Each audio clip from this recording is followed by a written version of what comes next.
Yeah, that's one of the big things that comes up, when you talk about open relating.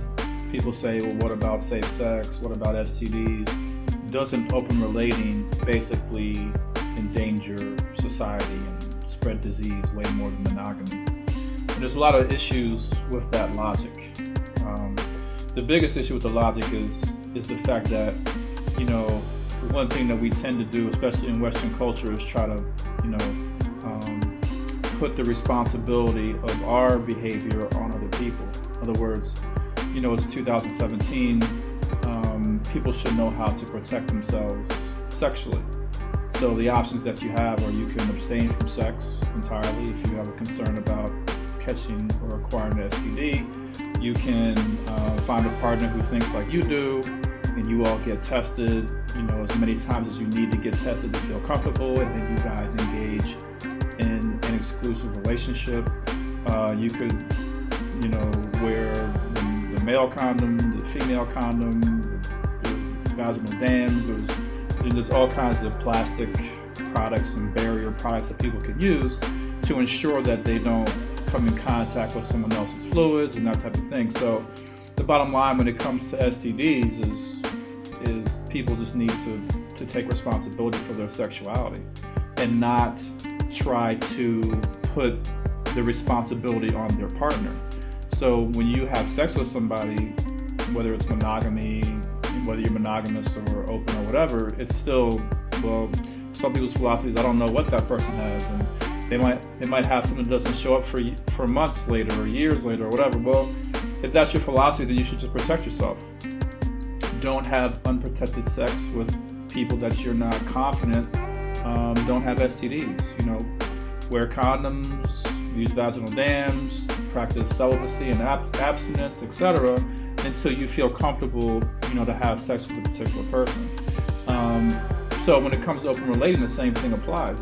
When you have sex with a particular person, if you're concerned about STDs or STIs, you just make sure you're protected. You make sure that you are covered in any way you need to be covered, or that you're tested, or that your partner's tested, and you can go with your partner to make sure that, So you just have to really take responsibility for your sexuality.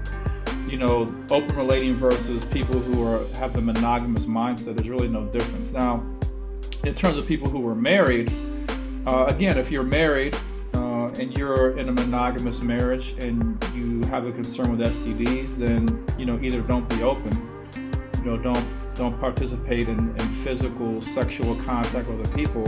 Maybe just have emotional relationships or just friendships outside of your marriage, but no physical sex, or just stay exclusive. I mean, you would definitely not be a candidate as somebody who would need to get into an open relationship because the level of concern that you have for acquiring a disease, etc., is very high. So for you individually, there should be no concern. You practice a set of behavior that's going to protect yourself and protect your spouse, and you guys don't have anything to worry about. For people who are in an open relationship, then again, you all just need to do whatever is required in terms of protecting yourself to match whatever concern that you have. So it's pretty straightforward. When people say that open relating is somehow more of a health threat than people who are in monogamy, it's kind of ridiculous. The other reason why that concept doesn't make any sense is because in open relating there is no cheating, and the reason why is because people are very honest. Well, hey, I'm seeing this person, I'm interested in that person, and that's just what it's going to be. So everybody kind of knows what's going on for the most part. In monogamous relationships is where we see all the cheating.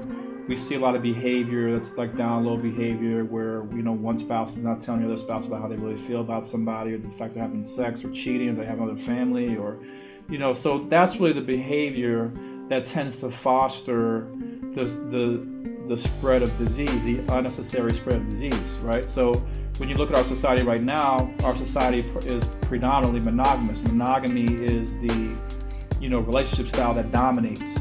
And so even under this monogamous culture, we see there's a spread of disease, and people have these concerns. So even before open relating even became a concept or something that was talked about,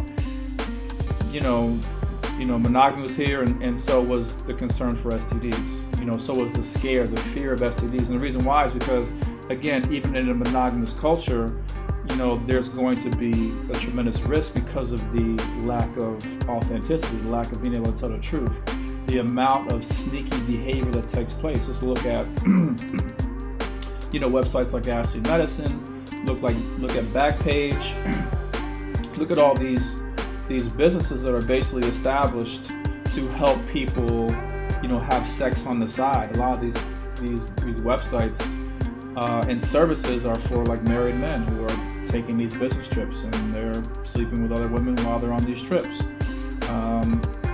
We know that that's a very common thing that takes place in our culture, and we know that the wives of these men are not aware of this behavior.